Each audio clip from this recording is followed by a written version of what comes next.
Hello, young scientists. Welcome to an exciting journey into the world of atoms and molecules. Have you ever wondered what makes up everything around us?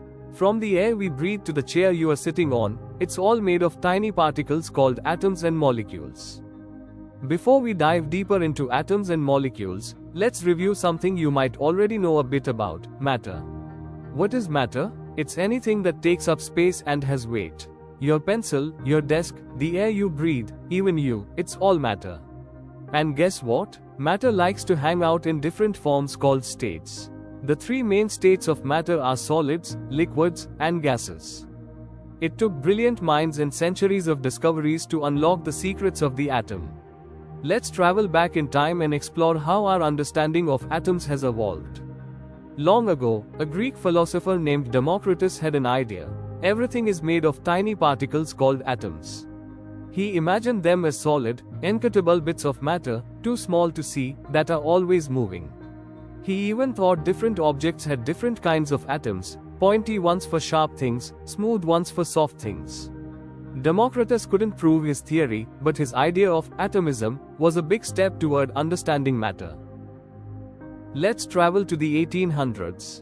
Scientist John Dalton imagined atoms as tiny, solid spheres, like billiard balls.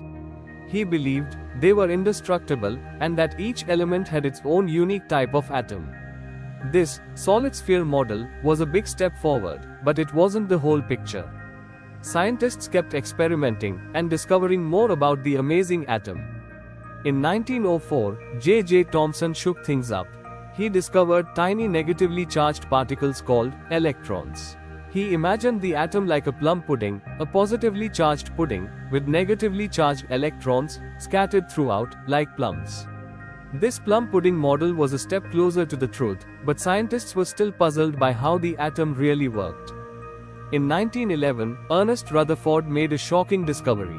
By shooting tiny particles at gold foil, he found that atoms are mostly empty space, with a tiny, dense, positively charged center called the nucleus. He imagined electrons whizzing around this nucleus, like planets around the sun. This nuclear model revolutionized our understanding of the atom, and forms the basis of how we see it today. Let's zoom in even closer.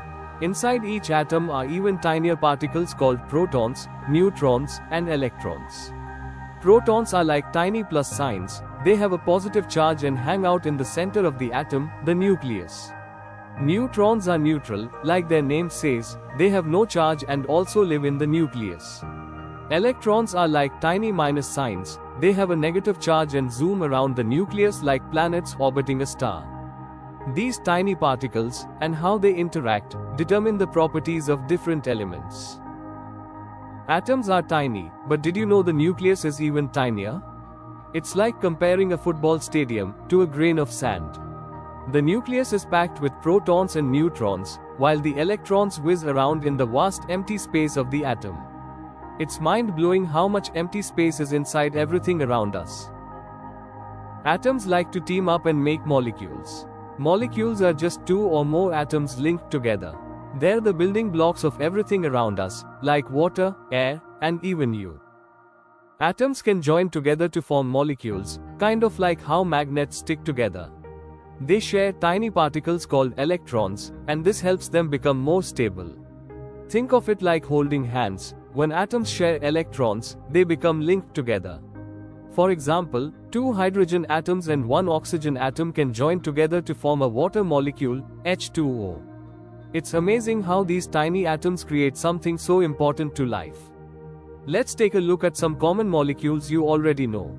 When two oxygen atoms join, they make an oxygen molecule. That's the oxygen we breathe. When one oxygen atom joins with two carbon atoms, they make carbon dioxide. That's what we breathe out. There are countless different molecules out there, all made of different combinations of atoms. It's like a tiny world of Lego bricks, with endless possibilities. So, we've learned so much about atoms and molecules. Let's recap. We explored how our ideas about atoms changed over time, from tiny, solid balls, to the complex model we know today. We zoomed in on the atom and met the tiny particles inside: protons, neutrons, and electrons. We learned how atoms join together like Lego bricks to make molecules, the building blocks of everything around us. The world of atoms and molecules is full of wonders waiting to be discovered.